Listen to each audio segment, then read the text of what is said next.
اللہ کے پاک پیغمبر صلی اللہ علیہ وسلم نے فرمایا جب بندہ تم میں سے رات کو سوتا ہے، اب سارے ہم سوتے ہیں، بخاری کی حدیث ہے، تو شیطان اس کی گدی میں آ کے 3 گرے لگا دیتا ہے۔ کتنے گرے؟ 3 گنڈا پا سکتا ہے، 3 گرے لگا دیتا ہے، اور پھر اس کو رات بھر کہتا ہے اور خود ستا رہے پر لیل طویل، لمبی رات سویا یہاں تک کہ جب بندہ ایک دم اٹھ جاتا ہے، جیسے بیدار ہوتا ہے نماز کے لیے نا، تو اٹھتا ہے تو پہلی گرہ کھل جاتی ہے۔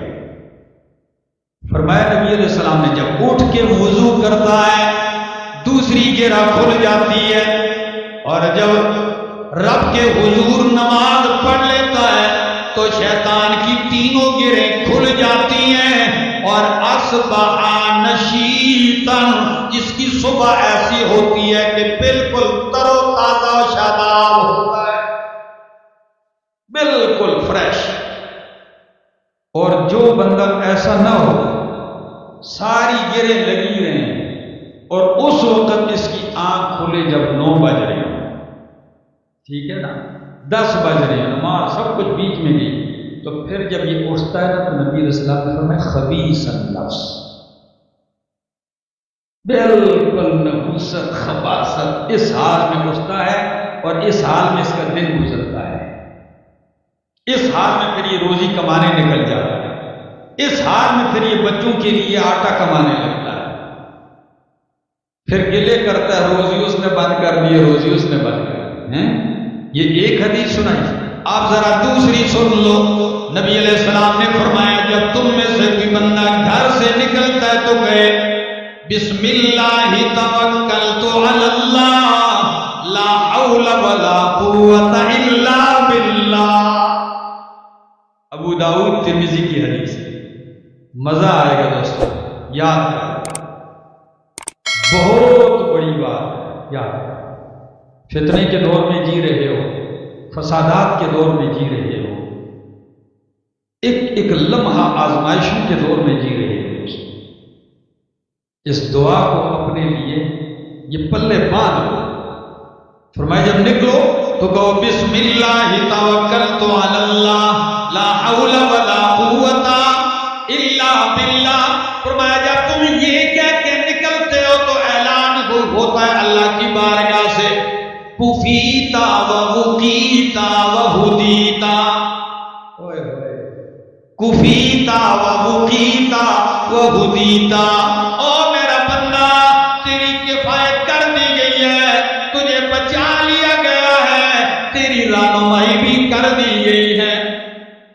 جب یہ اعلان اللہ کی طرف سے ہوتا ہے تو شیطان اپنے دوسرے شتونوں سے کہتا ہے اب تمہارا اس بندے پہ کیا بس چلے گا، من ہدیہ و وخیہ و کفیہ، جس کو ہدایت بھی مل گئی، جس کی کفایت بھی کر دی گئی ہے، اور جس کو بچا بھی دیا گیا۔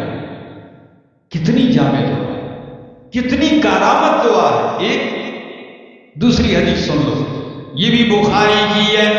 نبی علیہ السلام نے فرمایا اذا دخل الرجل بیتہ، جب آدمی اپنے گھر داخل ہوتا ہے، آپ سارے نکلتے بھی ہیں گھر سے، اور تو نکلیے تو یہ پڑھیے، اور جب آدمی اذا دخل الرجل بیتہ، جب آدمی گھر داخل ہوتا ہے اپنے، اور فذکر اللہ، داخل ہوتے ہی زبان پہ اللہ کا ذکر، کلمہ پڑھ لیا، کچھ اور ذکر کر دیا، الحمدللہ کہہ دیا، اللہ کو یاد کر دیا گھر کے دروازے میں داخل ہوتے ہوئے، تو فَإِذَا ذَكَرَ اللَّهُ، جب یہ اللہ کو یاد کرتا ہے عند دخولہ، اپنے داخل ہونے کے وقت، وعند طعامہ، اور جب اس کے سامنے کھانا لگتا ہے پھر اللہ کو یاد کرتا ہے، بسم اللہ پڑھتا ہے، دعا کرتا ہے، تو قال الشیطان،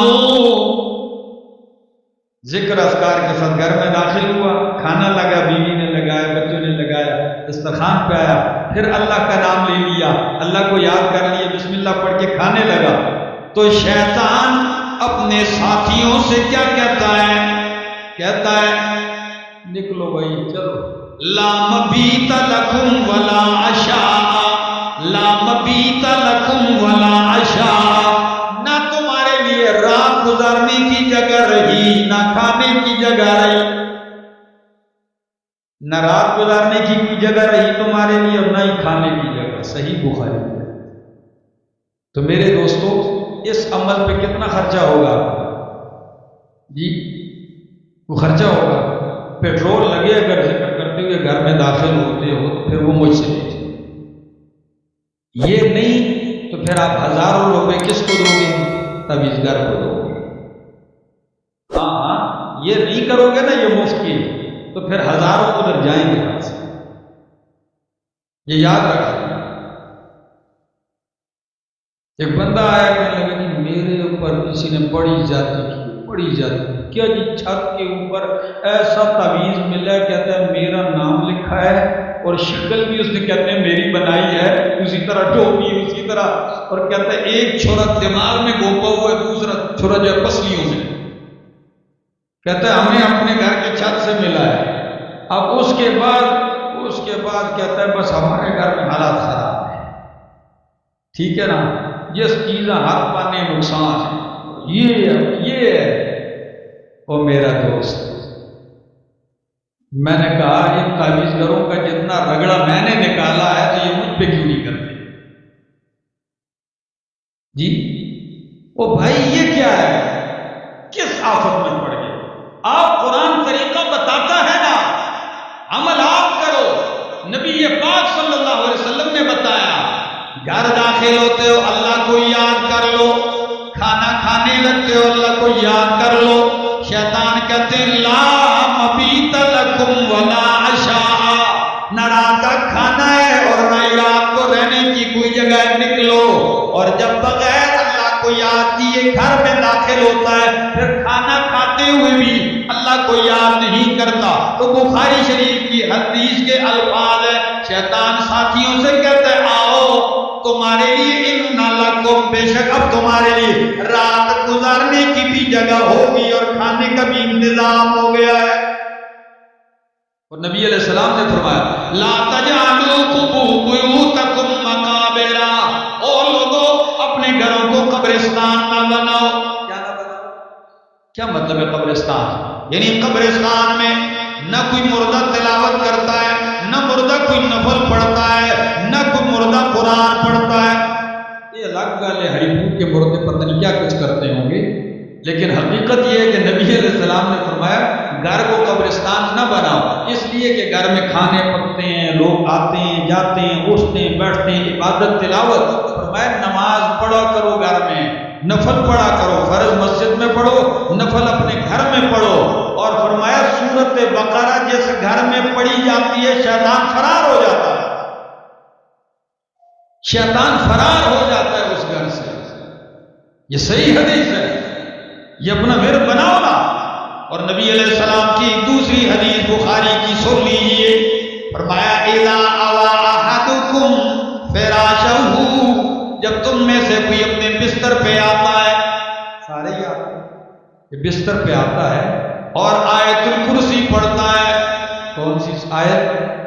آیت الکرسی پڑھتا ہے تو صبح تک اللہ تیری حفاظت کے لیے، شیطان سے بچاؤ کے لیے فرشتہ ڈیوٹی پہ لگا دیتے ہیں. کتنا خرچہ ہوگا دوستو؟ آپ کے بھلے کی ہر بات اللہ نے اور اللہ کے حبیب نے بتائی، صرف عمل کی بات ہے. اپنا